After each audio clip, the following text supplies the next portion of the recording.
歡迎收看一皮嘢去英國，總共玩10日頭尾。北京聯運站崗今日第2日，食完早餐就去劍橋，夜晚去約克。呢間酒店都 OK， 食個英式早餐再講。英國時差8粒鐘，而家係早上5點，冇乜人食早餐。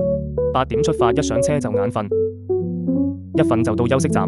似曾相識的斑馬線，似曾相識的巴士站，似曾相識的雙層巴士。休息站好似香港屋邨商場，例如葵芳地鐵站無人版。上午一部分團友不參加劍橋，留在屋邨商場。劍橋要自費加800人仔一個人。英國人真係好鍾意騎馬，開車去劍橋要半個鐘多。英國大屋好靚，到啦，好大隻獅頭鵝，真係好大隻，大隻過廣東燒鵝，高度要咁高，唔知有冇20斤。不過英國人唔食燒鵝。影張相好啦，一陣間俾隔離聽到愛護動物協會拉咗你。船到啦，船夫是中國通，你知道佢唱乜歌？來，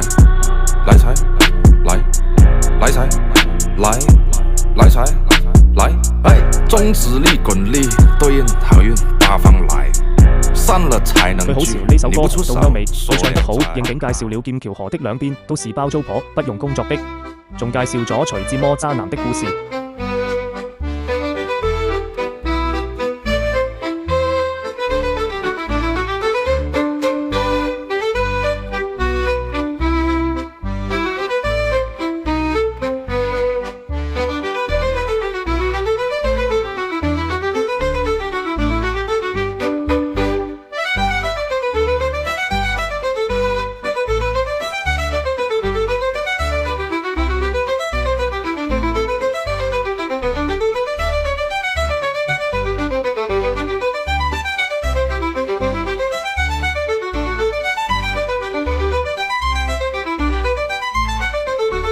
中午團包中餐，英國中餐均人均200人仔，食個水餃90人仔。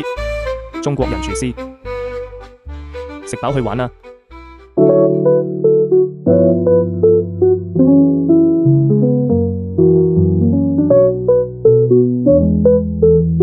麥明詩食過嘅港式餐廳。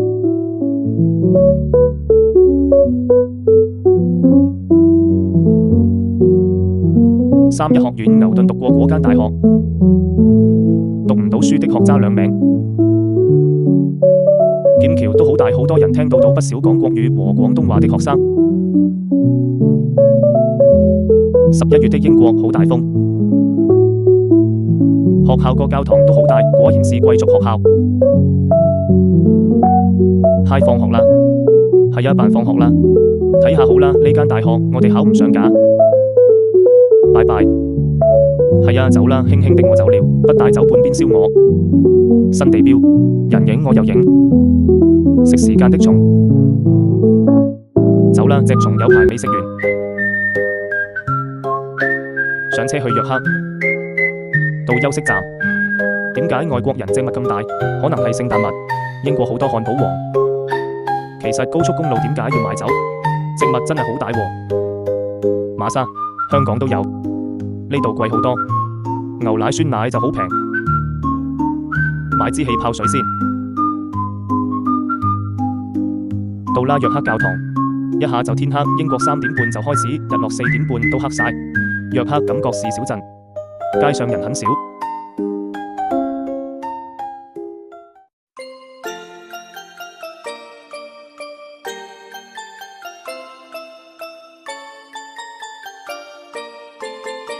餐廳冇乜人，教堂冇乜燈光，返到酒店啦。舊式酒店，乾淨衛生，保養得幾好。聽日去蘇格蘭愛丁堡。